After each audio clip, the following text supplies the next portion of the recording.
Acara ini dipersembahkan oleh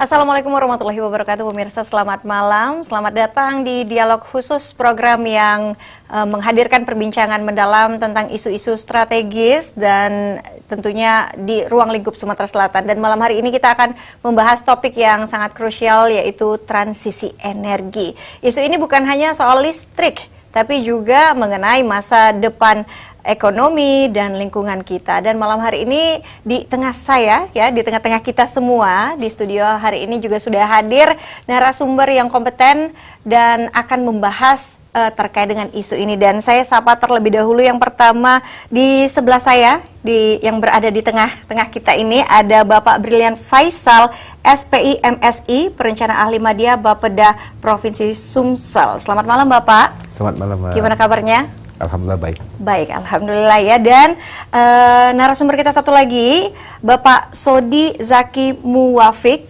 analis sistem GIS dari IESR ya Pak ya. Oke, selamat malam Bapak. Selamat malam Mbak. Gimana kabarnya hari ini? Alhamdulillah baik. Baik ya, oke. Dan Anda juga pemirsa yang ingin bergabung bersama kami, kami mengundang Anda untuk bergabung di line telepon kami di 0711 364 666 atau Anda juga bisa melayangkan pertanyaan Anda melalui YouTube Sriwijaya TV dan juga Instagram Sriwijaya TV. Baik, tema malam hari ini adalah terkait transisi energi di Sumatera Selatan. Jadi memang ini isu yang sedang hangat-hangatnya diperbincangkan karena memang ini terkait dengan cadangan sumber daya alam kita juga Bapak ya, yang selalu jadi polemik juga ini Bapak ya. Oke.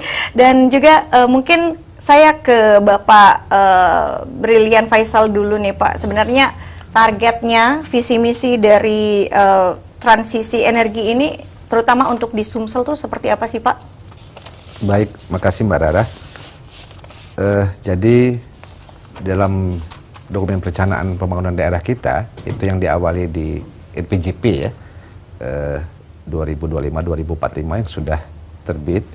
Memang kita itu Sumatera Selatan ditetapkan targetnya 25,15 seperti itu untuk di 2029. Tapi di 2045 kita itu diharapkan 75,4% bauran EBT-nya oleh nasional. Nah, di tahap pertama ini di dalam dokumen perencanaan pembangunan jangka menengah sebagai penguatan fondasi awal. Jadi dari 20 tahun itu, ini 5 tahun ini yang tahap pertamanya seperti itu. Jadi kita sudah inline dengan kebijakan pusat yaitu RPJMN, bahwa kita itu ditargetkan seperti saya bilang tadi 23,15 dan 25,10 di 2029. Dan juga target lain yaitu intensitas listrik kita, konsumsi listrik kita itu ditargetkan di akhir tahun 2029 itu sebesar 800-an seperti itu ya. Dan itu tentu tiap tahun akan meningkat karena seperti kita ketahui kebutuhan untuk rumah tangga dan industri itu menjadi faktor penentu dan juga layanan dasar di masyarakat seperti itu. Oke, baik. Saya ke Bapak Sodi Pak. Ini kalau dari kacamata IESR ini sebenarnya transisi energi ini menjadi keharusan dan sedang edukasikan ke tengah masyarakat. Ini sebenarnya urgensinya apa sih Pak? Sebenarnya memang agenda transisi energi ini kan berangkat dari krisis iklim ya Mbak. Jadi karena adanya krisis iklim ini mengharuskan adanya perubahan penggunaan energi dari yang tadinya energi konvensional seperti batu bara, minyak bumi itu menjadi energi terbarukan. Dan ini sangat penting karena mengingat krisis iklim itu disebabkan oleh emisi gas rumah kaca yang meningkatkan suhu di permukaan bumi. Jadi itu akan mengganggu aktivitas sehari-hari kita. Dan energi ini nanti juga bisa dieksplorasi lebih lanjut karena energi terbarukan itu sangat luas, itu bisa pemanfaatannya ada untuk energi surya, ada untuk energi air, energi angin dan sebagainya, dan itu memang menjadi sangat penting karena untuk mengurangi krisis iklim yang sedang berlanjut. Oke, kalau melihat di Sumsel sendiri pemetaannya sebenarnya yang potensial untuk dijadikan energi terbarukan apa nih Pak, kalau untuk di Sumsel? Dari studi yang setelah kami lakukan di ISR itu sebenarnya kami melakukan pemetaan untuk 5 energi, ya, itu ada energi surya, angin, kemudian air, biomasa, dan juga PHS. Untuk energi surya sendiri itu sampai potensi teknis yang telah kami petakan itu sebesar 411 gigawatt, itu menggunakan energi surya. Kemudian untuk angin sendiri itu sebesar 131 megawatt, kemudian juga ada energi air, tapi ini hanya mencakup pembangkit listrik tenaga mikrohidro, itu mencapai 236 megawatt. Dan juga yang terakhir itu ada biomasa mencapai 5.003 megawatt. Oke, baik. Saya ke Bapak Faisal lagi nih Pak. Bapeda ini kan sekarang bisa dibilang jadi kiblat pembangunan, dan ini kalau Bapak melihat bagaimana dokumen RPJMD menjadi panduan dalam mengintegrasikan program transisi energi di seluruh sektor pembangunan, Pak. Baik, sebenarnya dokumen RPJMD ini kompilasi juga Mbak dari berbagai kajian-kajian dari teman-teman NGO seperti yang dibilang Mas Zaki tadi, karena pada intinya perencanaan yang bagus itu didukung oleh riset, ya, seperti itu, atau saya bilang riset menguatkan perencanaan yang bisa diimplementasikan. Nah, di kita ini sudah kita integrasikan dalam dokumen RPJMD di beberapa dokumen teknis lainnya seperti RUED, RUKD dan RTKD. Jadi RUED ini Rencana Umum Energi Daerah, itu masih mengacu ke RUED yang lama, Mas, belum kita revisi. Lalu RUKD juga mendahului, Pak, Mbak Rara. Jadi nanti kita juga revisi juga, itu RUKD itu Rencana Umum Tenaga Listrikan Daerah dan Rencana Tenaga Kerja Daerah. Itu juga kita integrasikan bagaimana transisi ini bisa masuk dalam dokumen-dokumen tersebut. Itu tadi pernah kita lakukan forum koordinasi daerah namanya, yang melibatkan semua pihak, akademisi, OPD yang bersangkutan, lalu media dan NGO seperti itu. Oke, baik. Saya ke Bapak Sodi lagi nih, Pak. Kalau misalnya melihat kondisi Sumsel saat ini, tadi ada beberapa potensi yang sudah disebutkan juga, ada potensi seperti angin, air, panas bumi, dan beberapa potensi lainnya. Nah, kendala untuk di Sumsel sendiri itu apa nih Pak? Tantangan terberatnya apa? Jadi kalau kita melihat kondisi Sumatera Selatan saat ini, sumber energi yang masih besar dipakai saat ini menggunakan batu bara. Itu diperlihatkan karena memang Sumatera Selatan ini memiliki cadangan batu bara yang tinggi, juga merupakan lumbung energi, salah satu lumbung energi nasional juga, peringkat 3 kalau tidak salah, itu untuk batu bara. Nah, ini menjadi tantangan karena memang batu bara saat ini itu masih merupakan energi kotor yang perlu diganti, ya Mbak. Jadi karena memang supportnya di Sumatera Selatan saat ini dari batu bara, kita perlu menggantinya menggunakan pembangkit yang energi terbarukan. Berarti artinya juga ini bukan cuma dalam arti kata menghemat sumber daya aja Pak ya, tapi ini untuk keberlangsungan lingkungan hidup seperti itu, benar nggak? Ya, betul sekali Mbak. Jadi mungkin untuk energi sekarang yang digunakan ada dampak lingkungannya seperti itu ya Pak? Betul, karena batu bara nantinya akan mengeluarkan emisi CO2 juga yang kontribusinya lagi ke krisis iklim tadi sih. Tapi untuk sebagai pengguna energinya sendiri, masyarakat ketika tergantikan ada ini nggak, ada apa ya, ibaratnya tuh kalau misalnya selama ini kita kan pakai listrik yang sudah disediakan seperti itu, ada kemudahan. Nah ini kira-kira nanti akan terjadi ketidaknyamanan nggak tuh Pak biasanya ya? Tapi jangan dijawab dulu karena kita harus jeda, sesaat lagi kami segera kembali.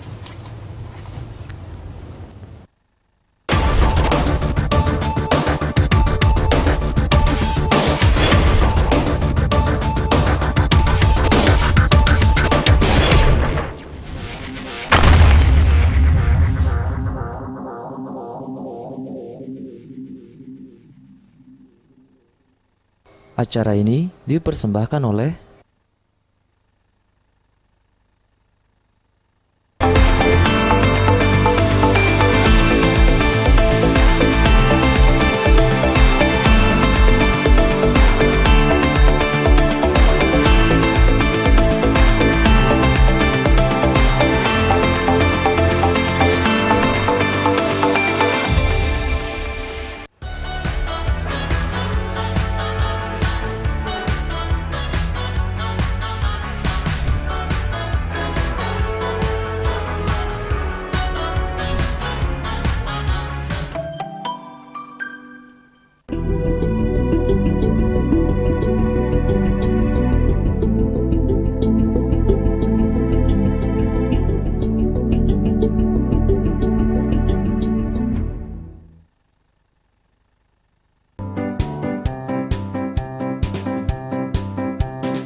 buah duku dimakan cumi.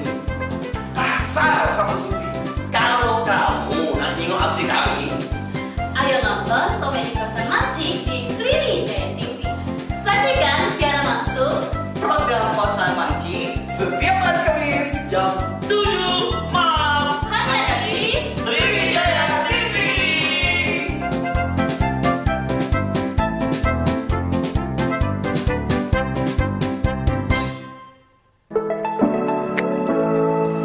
Saksikan keseruan tim Celimpungan mengeksplorasi keindahan, keunikan, keberagaman, serta budaya di suatu daerah.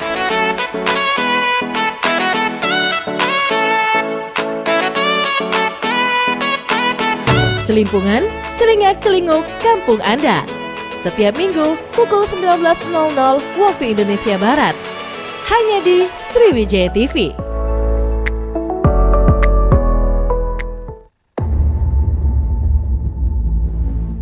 Kamu yakin nak ngajak budak ini ke tim kita? Woi, budak ni ada orang dalam. Konan Iron Man. Nah lantak. Budak ni ku janjikan gaji UMR tapi tak tahu gawinya apa. Sabar Bailur, daripada kamu nganggur di rumah. Cak Mano, laju apa? Laju? Woi, majulah kamu, kulanjakan. Woi! Ini Thanos kak, Mamang Madib numbali ini. Ay takut aku mau balik mau, ini mau jangan balik gitu. Balik kak. Balik mau, ini mau bayi. Woi, nak kemana kau? Kak, izin keluar main lu kak, bentar jajan. Ini nangan tak kau. Melo kak.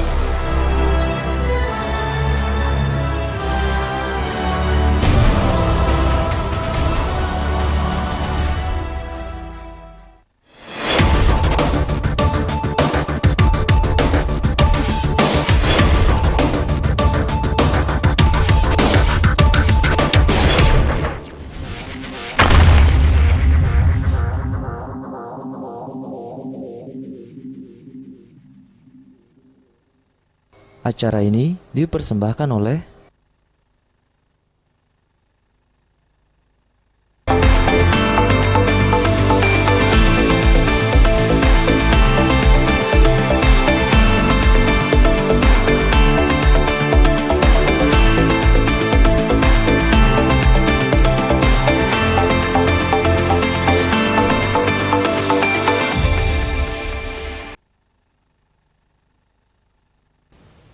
Anda kembali lagi bersama kami di Dialog Khusus dan kita masih membahas terkait dengan tema pada malam hari ini, transisi energi di Sumatera Selatan, dan masih bersama dengan narasumber saya pada malam hari ini, Bapak Sodi dari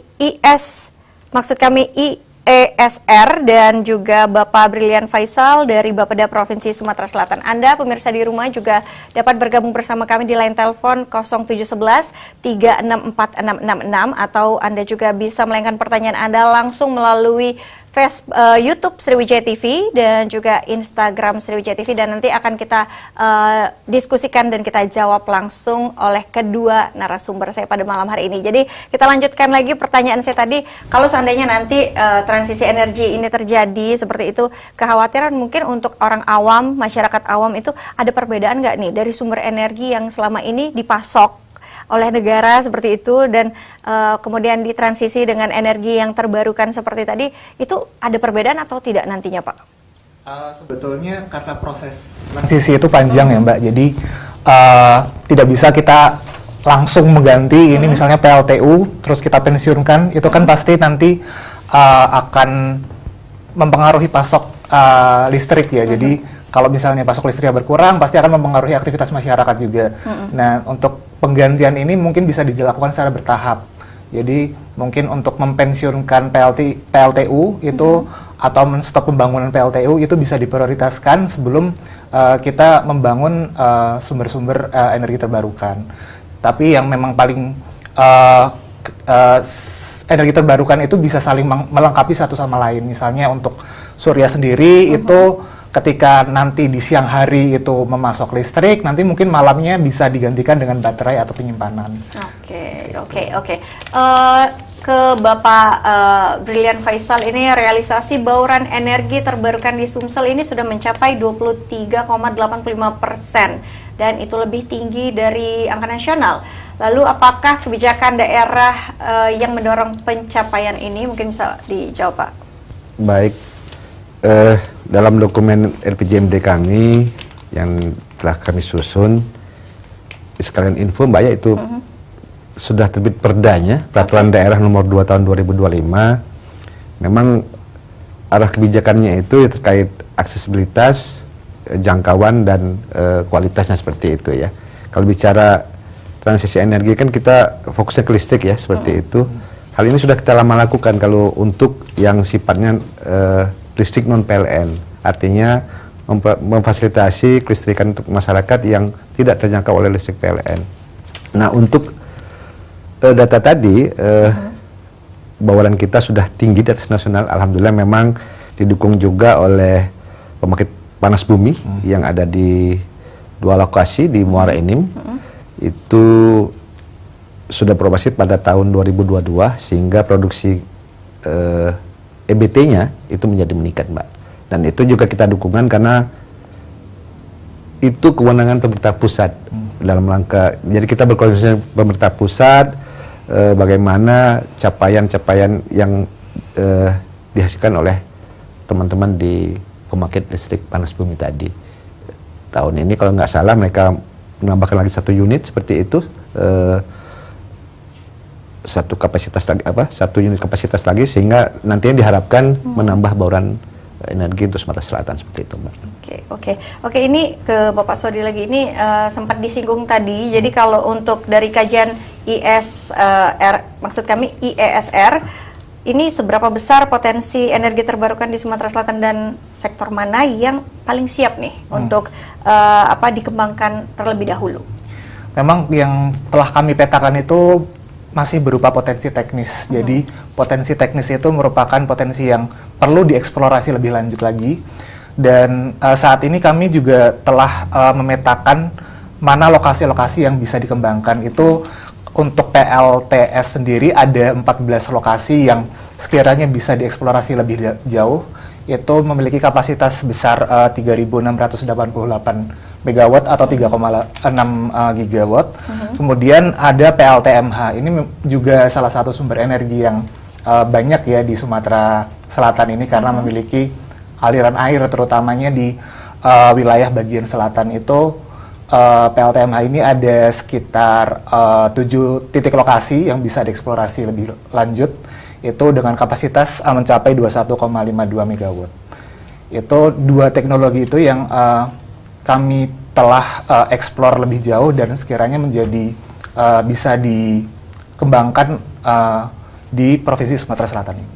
Oke. Melihat potensinya itu, Pak Faisal, ini kalau Bapeda sendiri melihatnya ini seperti apa, dan kira-kira ini dukungan dan peran serta nih dari Bapeda untuk mendukung transformasi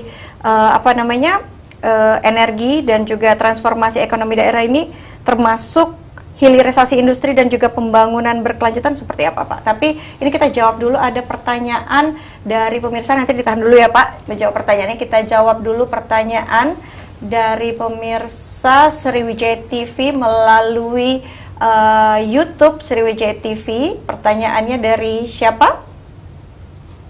Baik, dari Sastra Media itu ya, Sastra Media Network. Tantangan sosial dan ekonomi, seperti apa yang paling terasa bagi masyarakat? Ini saya agak sedikit tidak terbaca ya, tulisannya kecil sekali ya. Bapak bisa terbaca nggak tuh Pak? Bisa. Coba. Ini agak minus matanya Bapak ya, mohon maaf. Kecil banget ya tulisannya. Terutama bagi masyarakat jika transisi dijalankan. Mungkin langsung dijawab dari Bapak Faisal terlebih dahulu. Ya, sebenarnya tantangan sosial ini kan belum terlihat jelas ya, seperti itu ya. Ini kan kita bicara transisi tadi, seperti Mas Zaki tadi bilang, ini perlu proses. Ini kita melihatnya ketika PLT tutup, itu tenaga kerja yang terdampak. Dan aktivitas ekonomi lainnya itu seperti rumah makan, kos-kosan yang ada di sekitar itu beralih kemana, seperti itu. Artinya memang kita kembali ke sektor unggulan kita. Sudah ada kajian juga dari teman-teman ISR di Kabupaten Lahat. Jadi kalau kita memang fokusnya ke sektor pertanian, sektor pertanian ini kan tenaga kerja banyak, Mbak. Seperti itu, padat karya seperti itu ya. Itu kita fokusnya ke kopi, sawit, dan karet seperti itu. Karena memang aktivitas pertanian inilah yang juga mendukung lingkungan. Salah satu contoh seperti yang kita bahas tadi, bahwa di sawit itu ada memanfaatkan limbah sawitnya untuk penggunaan pembangkit mereka seperti itu. Atau juga penanaman pohon yang dianggap meningkatkan CO2 seperti itu ya, saya lupa namanya itu. Nah, itu juga kita butuh pendekatan ke masyarakat lebih lanjut, dan itu juga dibantu kawan-kawan dari NGO dan media sosial lainnya seperti itu ya, karena transisi ini butuh waktu panjang seperti itu, Mbak. Karena ini tidak mudah ya Pak, seperti yang Bapak gambarkan tadi juga, ini terkait lapangan pekerjaan orang juga ya Pak ya. Dari Mas Sodi mungkin ada yang ingin ditambahkan?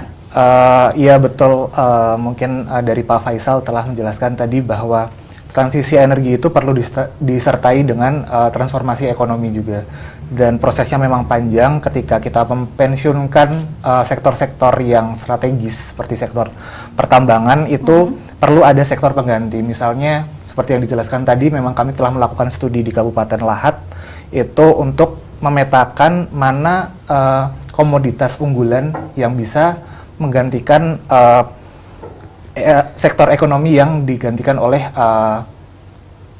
energi konvensional tadi. Jadi ketika misalnya masyarakat berhenti di pertambangan gitu, nanti mereka bisa menjadi misalkan petani kopi karena sektor unggulan sektor komoditas di situ itu tinggi. Nah, itu perlu dipetakan untuk wilayah-wilayah lain juga ya, Pak. Jadi nanti ketika wilayah tambang itu terdampak, masyarakatnya juga tetap bisa berjalan untuk aktivitas ekonominya. Karena banyak sekali yang saat ini bergantung hidupnya ya dari industri pertambangan seperti itu. Tapi mudah-mudahan nanti ini bisa berjalan transisinya smooth seperti itu ya. Jadi nanti bisa ada peralihannya juga terasa tidak terlalu tidak terlalu tiba-tiba seperti itu ya.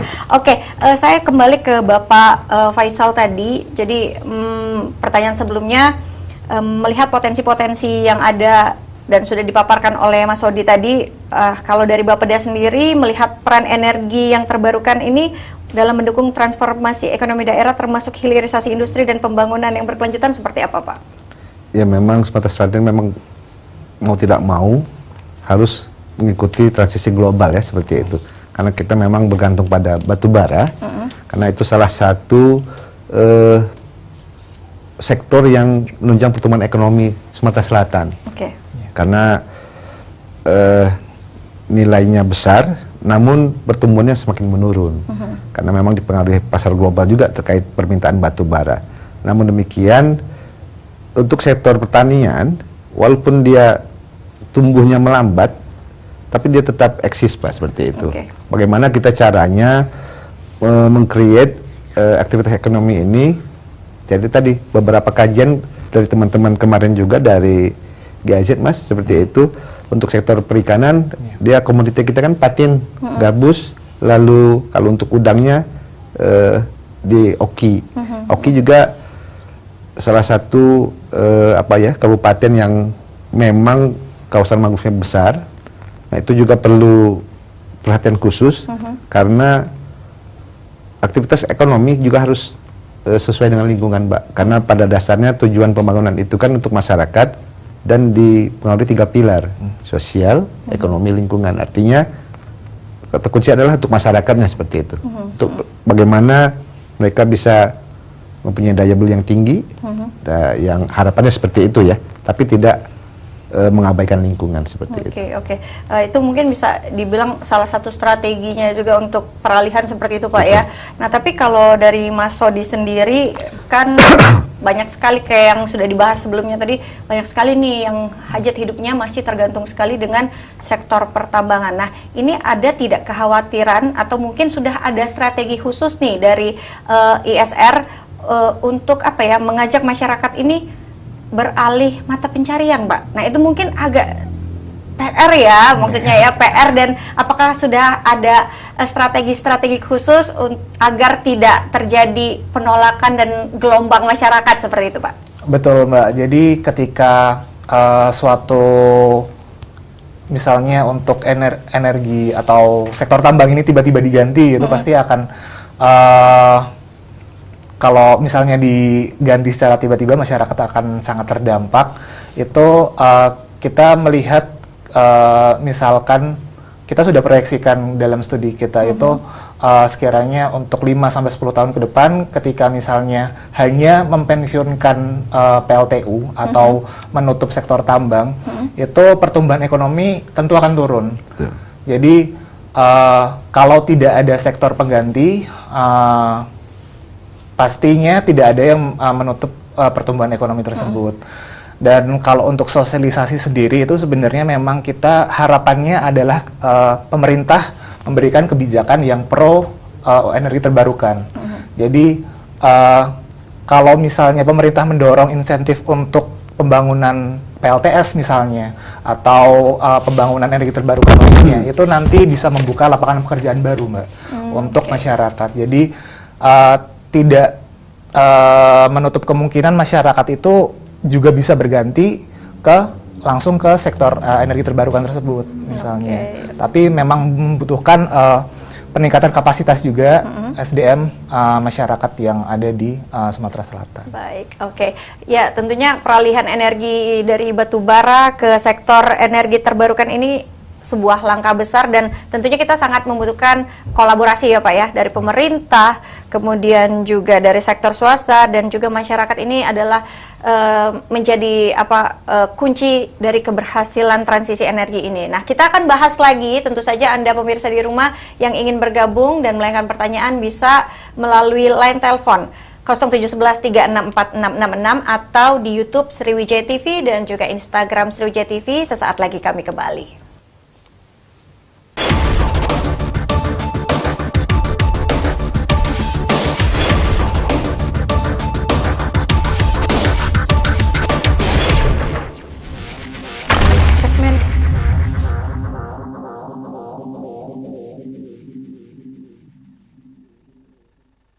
Acara ini dipersembahkan oleh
Dimanapun, saya selalu siap membawa minyak gosok Ganapati. Minyak gosok Ganapati telah teruji dapat meringankan panas, batuk, flu, pusing, sakit tenggorokan, masuk angin, sakit pinggang, vertigo, kesemutan, saraf kejepit, dan lemak akibat stroke. Minyak gosok Ganapati mengandung peppermint, bisa menghangatkan dan juga melegakan pernapasan. Ayo Mang Cebice dulur galo-galo, coba ke minyak gosok Ganapati, solusi untuk keluarga sehat.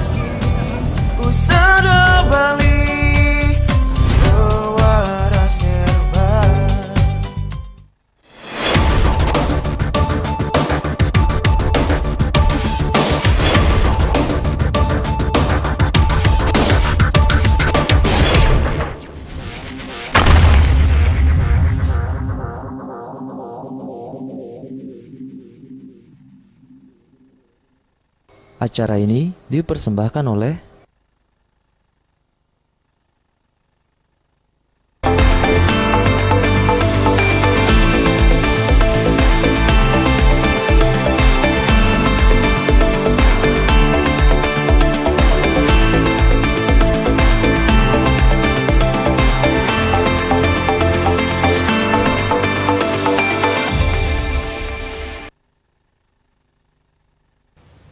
Anda kembali lagi di Dialog Khusus dan kita masih membahas terkait tema transisi energi di Sumatera Selatan, dan juga Anda yang ada di rumah kami kembali mengundang untuk bergabung di line telepon 364666 atau melalui YouTube Sriwijaya TV. Dan ini sudah banyak sekali pertanyaan yang masuk ke YouTube Sriwijaya TV. Mungkin ini bisa kita jawab ya Bapak ya. Oke, ini pertanyaan dari Muhammad Arbili. Pertanyaannya, siapa sih yang paling diuntungkan dalam proses transisi energi? Nah, ini mungkin dari Mas Sodi dulu bisa dijawab.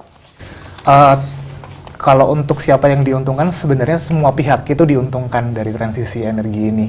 Baik dari masyarakat, pemerintah, maupun pengembang seperti swasta itu ya Mbak. Karena mendorong pertumbuhan ekonomi itu bisa melalui transisi energi ini.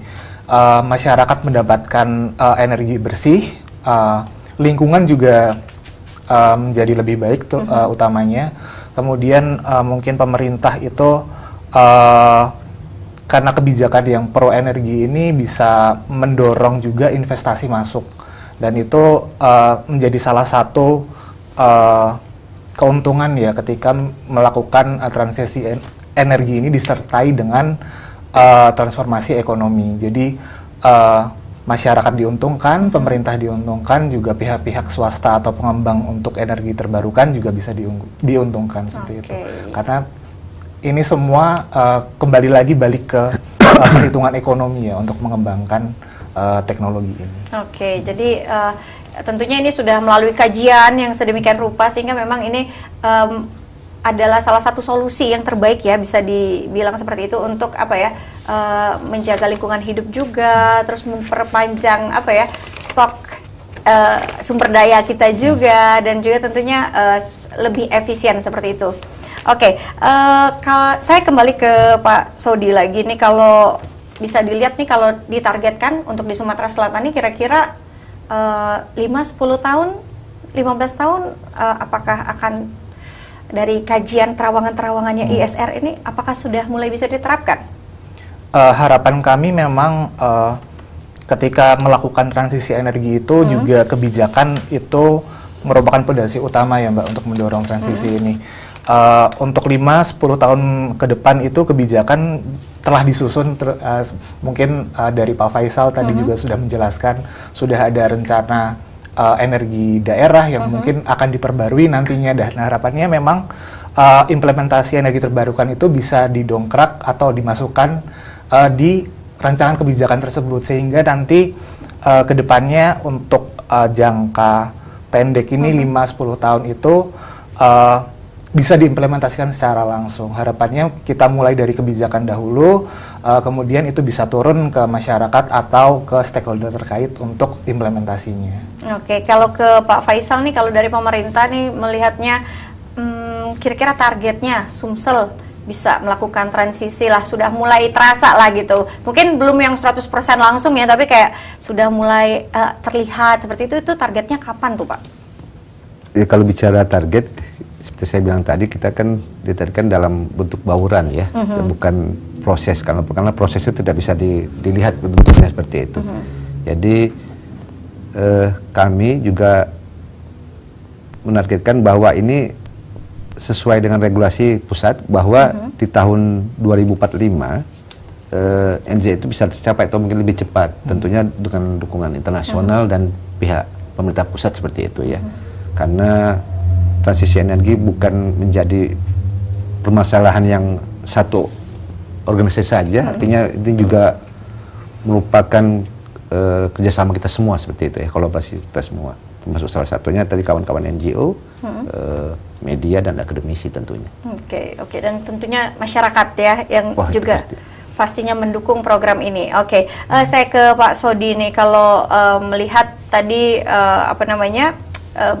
ada sedikit menyentil-nyentil peluang lah seperti itu untuk transisi ekonominya seperti itu. Nah, kalau melihat transisi energi ini, apakah nanti akan menciptakan adanya peluang lapangan kerja hijau atau investasi baru? Tentunya pasti untuk membuka peluang itu pasti akan sangat terbuka lebar ketika eksplorasi energi terbarukan itu dilakukan atau transisi energi ini dilakukan. Seperti yang kita bicarakan tadi ya Mbak ya, jadi ketika satu sektor misalnya tambang tadi digantikan menjadi sektor lain, itu pasti akan membuka lapangan pekerjaan baru. Ketika kita akan memasang PLTS dengan skala besar misalnya, kita pasti butuh teknisi misalnya, atau surveyor, atau mungkin logistik untuk mengangkut barang atau teknologi itu ke lokasi. Nah, itu pasti butuh peran dari masyarakat ya, yang tenaga kerja juga akan terbuka, atau istilahnya di sini green jobs. Jadi namanya green jobs itu memang pekerjaan yang basisnya itu pada energi bersih.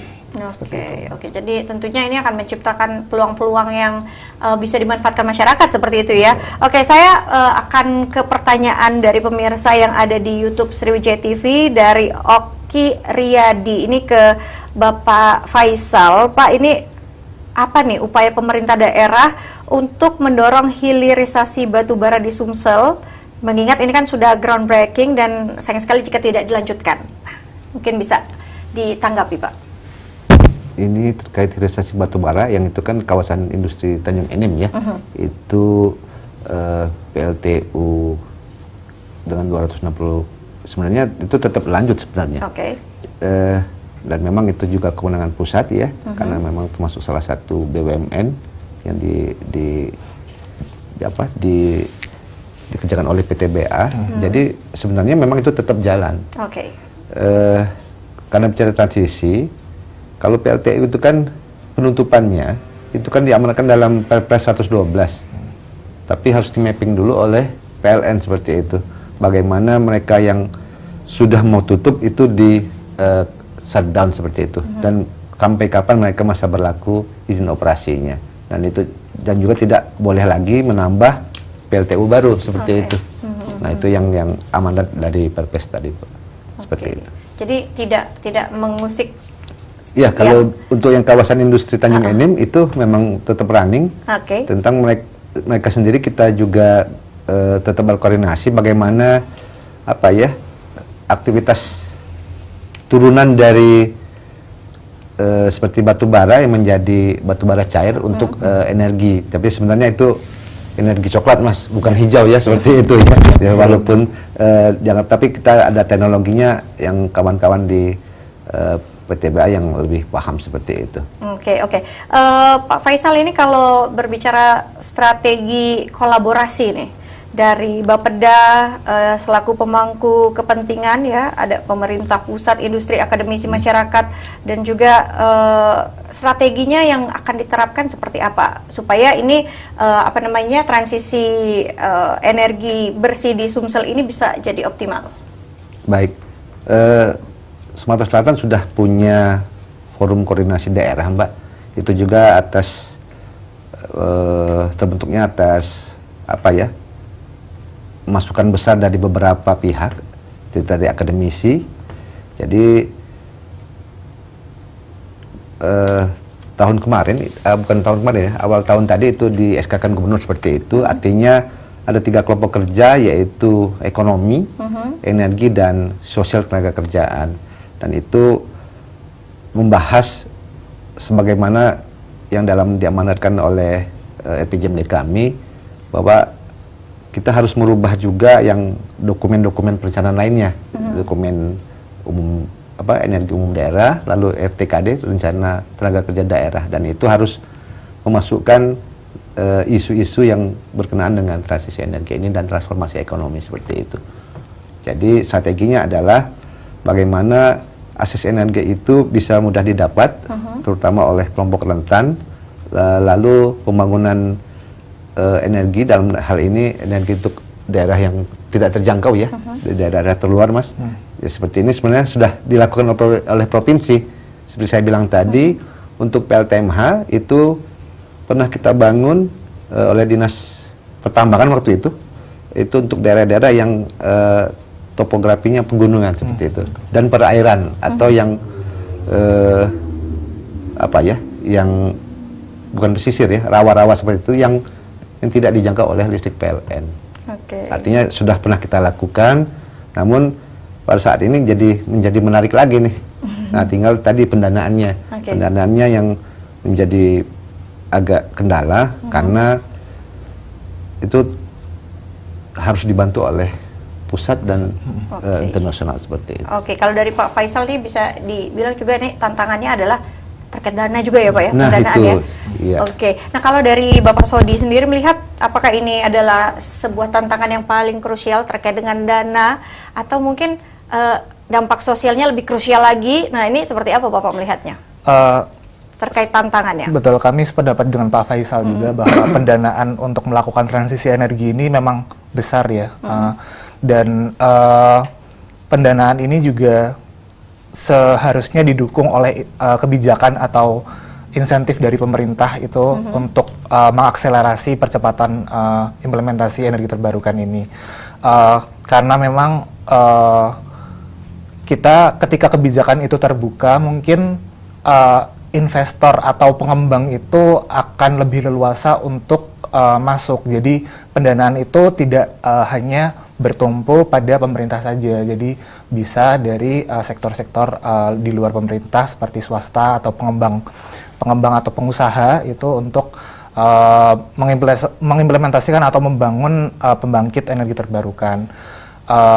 Itu menjadi salah satu yang krusial, tapi juga kolaborasi dari berbagai macam pihak stakeholder yang telah disebutkan Pak Faisal tadi. Itu ada akademisi, ada NGO juga, ada pemerintah.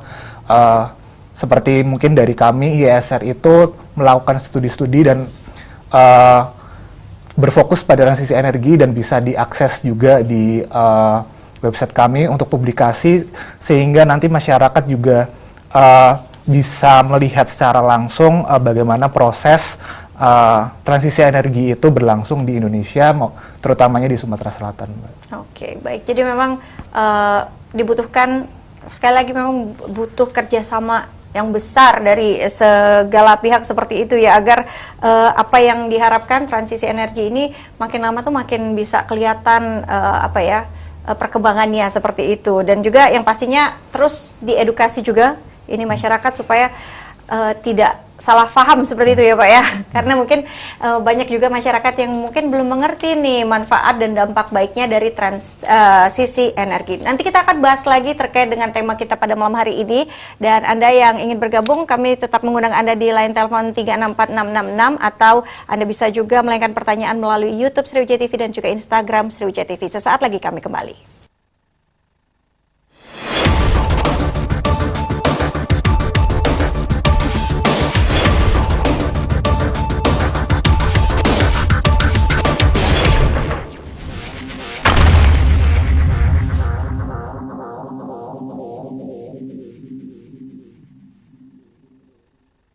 Acara ini dipersembahkan oleh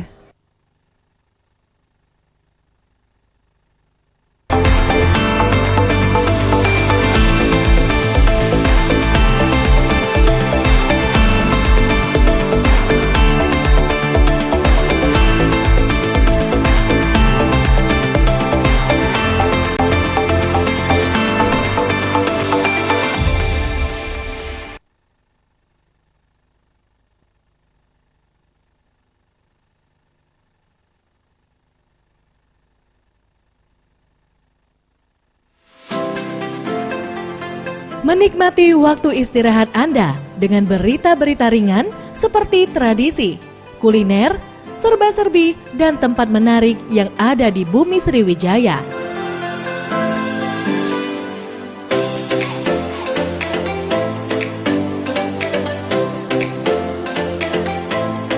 Hanya di Cerita Sriwijaya, Jumat 19.30 waktu Indonesia Barat. Hanya di Sriwijaya TV.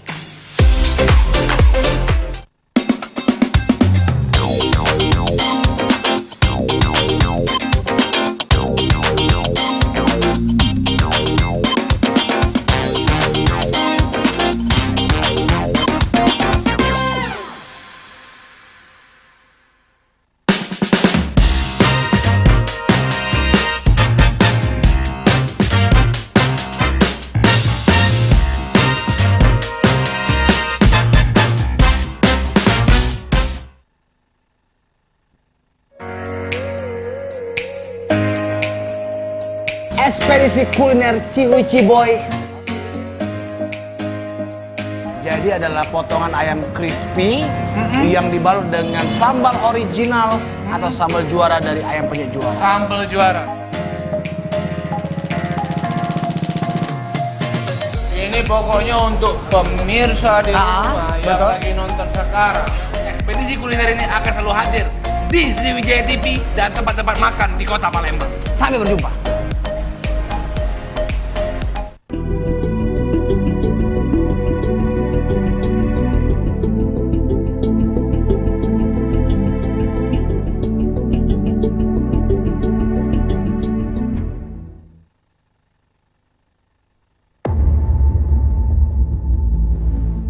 Kamu yakin nak ngajak budak ini ke tim kita?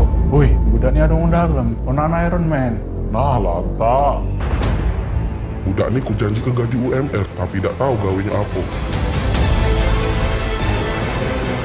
Sabar Bailur, daripada kamu nganggur di rumah. Cak Mano, laju apa? Hah? Laju? Majulah kamu, ku lancarkan. Woi! Ini Thanos kak, Mamang Madrid numbali ini. Ay takut aku mau balik mau, ini jangan balik gitu. Balik kak. Balik mau, ini mau bayi. Woi, nak kemana kau?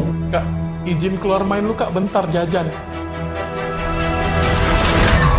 Ini nangan tak kau. Melok kak.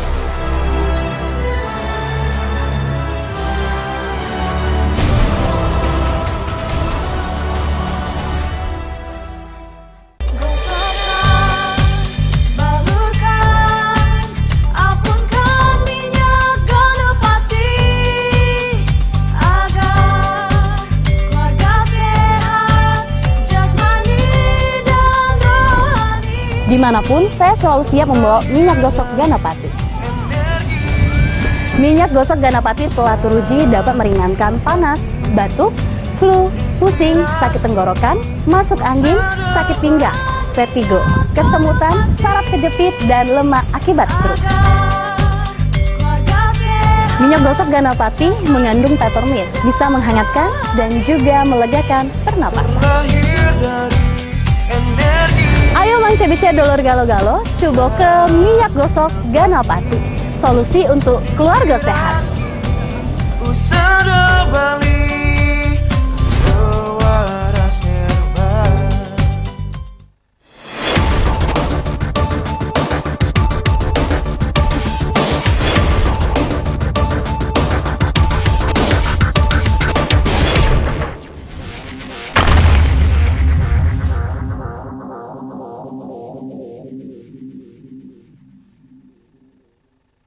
Acara ini dipersembahkan oleh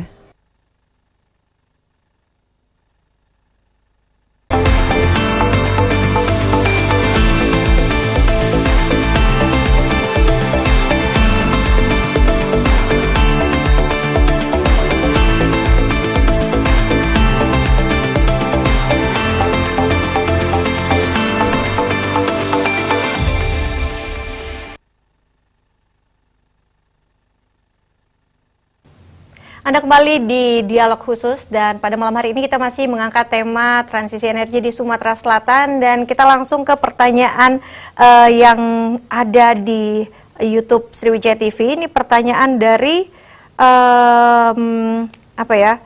Serba-serbi kuliner. Ini Pak Sodi, bagaimana strategi jangka panjang dan jangka pendek yang perlu dilakukan untuk mempercepat transisi energi di Sumsel? Tadi sudah dibahas sedikit, mungkin bisa diulang secara lebih singkat, Pak. Memang untuk strategi jangka pendek itu sebenarnya sudah tertuang di kebijakan-kebijakan yang tertulis. Itu percepatan itu bisa dilakukan ketika juga masyarakat sudah teredukasi untuk isu transisi energi ini sebenarnya merupakan isu yang penting seperti itu, Mbak. Kemudian tadi kalau untuk jangka panjangnya sendiri, transformasi ekonomi itu bisa transisi energi itu bisa dilakukan secara bertahap, disertai dengan transformasi ekonomi di Sumatera Selatan.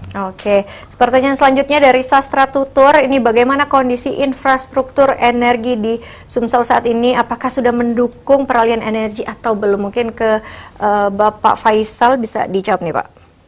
Berat juga pertanyaannya. Kondisi infrastruktur. Sebenarnya kondisi infrastruktur ini kan mayoritas merek PLN ya.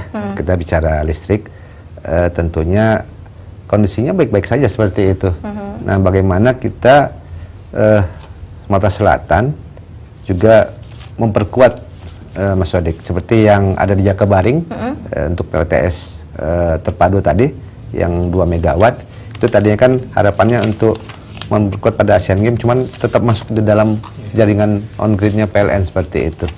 Jadi memang terkait infrastruktur kelistrikan yang PLN ini ya masih baik-baik saja seperti itu. Yang agak menyedihkan itu yang pembangunan yang dilakukan oleh Kabupaten Kota dulu. Karena untuk saat ini kewenangan mereka tidak ada untuk pembangunan oleh pemerintah Kabupaten Kota. Jadi itu juga susah untuk kita merehabilitasinya karena memang itu asetnya Kabupaten Kota seperti itu ya. Seperti PLTMH yang dibangun oleh Pemda Oku Selatan, beberapa oleh kawan-kawan di Muara Enim, karena memang kontur mereka pegunungan, Mas, seperti itu, memanfaatkan air terjun seperti itu ya. Nah itu yang malah yang EBT-nya yang kita agak susah bagaimana memperbaikinya yang sudah rusak tadi. Karena kenapa? Karena itu pada awalnya untuk tadi melistriki kawan-kawan yang tidak terjangkau oleh listrik PLN. Ketika itu rusak, mereka juga ya personal juga cukup tinggi ya. Seperti itu mungkin dari dana desa bisa masuk ke situ sepertinya.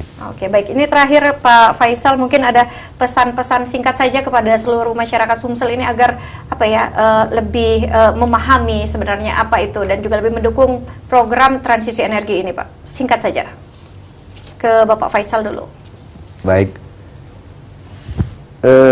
Utamanya adalah untuk jangka panjang perlu adanya edukasi. Edukasi transisi energi ini masuk dalam kurikulum di SMK, lalu di perguruan tinggi seperti yang dilakukan tadi. Apakah ada mata kuliah seperti itu? Jadi tidak bisa serta merta, karena kita ini yang kayak sendiri. Saya ini termasuk golongan apa ya? Gen X lah ya seperti itu.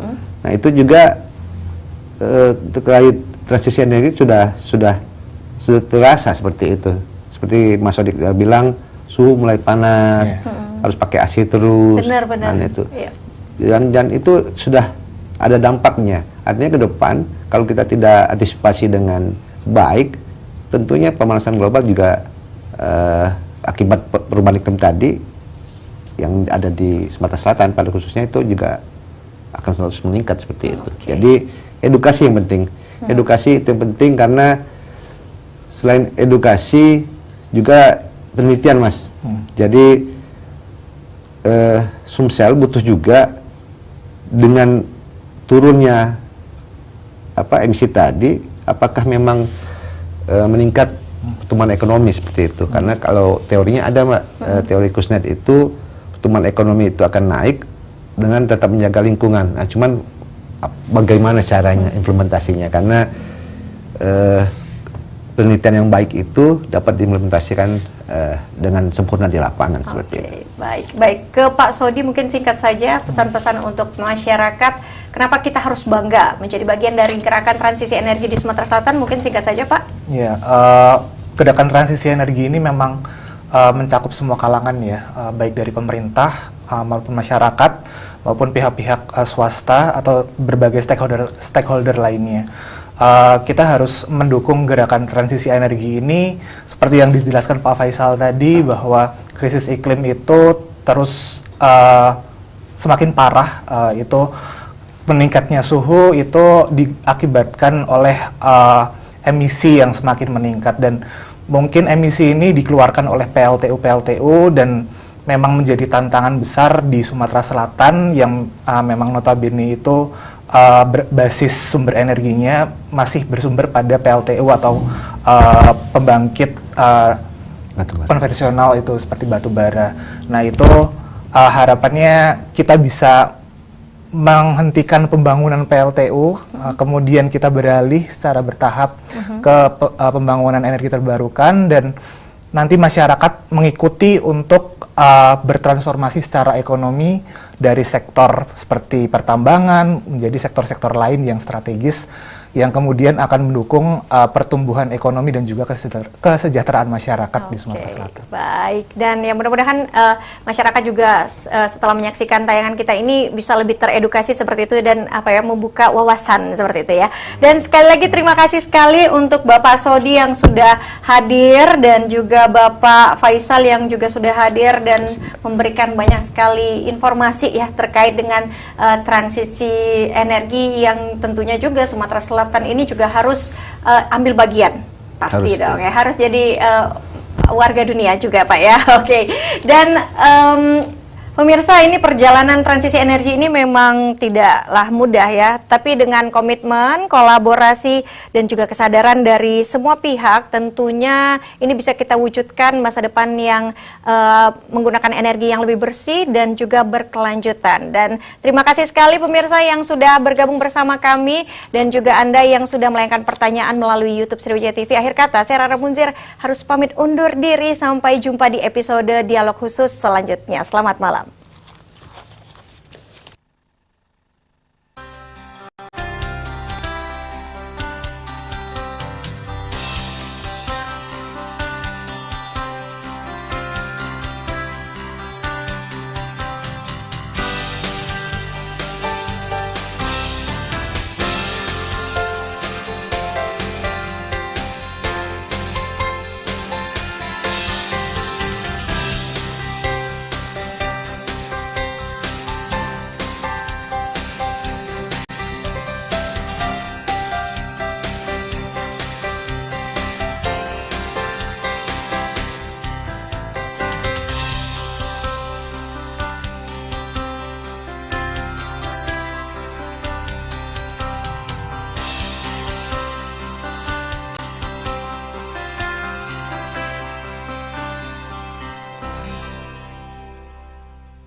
Acara ini dipersembahkan oleh